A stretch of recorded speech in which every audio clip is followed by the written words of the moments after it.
গতকাল রাতে যেই বিষয়টি ঘটলো, তারা নিজেদেরকে মেধাবী দাবি করে, কিন্তু তারা প্রধানমন্ত্রীর বক্তব্যটা আপনি চিন্তা করেন।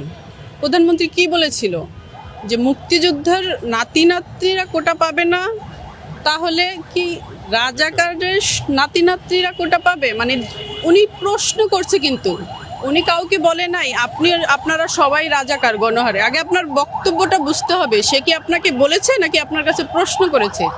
এখন প্রশ্ন হচ্ছে, সে প্রশ্ন করেছে পুরো জাতির কাছে, যে হচ্ছে মুক্তিযোদ্ধা, তারা বলতেছে যে কোটা দিতে হবে যৌক্তিক, যাদের অযৌক্তিক কোনো কোটা থাকতে পারবে না। হ্যাঁ, এখন অযৌক্তিক কোটা কি তারা মুক্তিযোদ্ধাদেরকে বলছে, মুক্তিযোদ্ধা কোটাটিকে বলছে?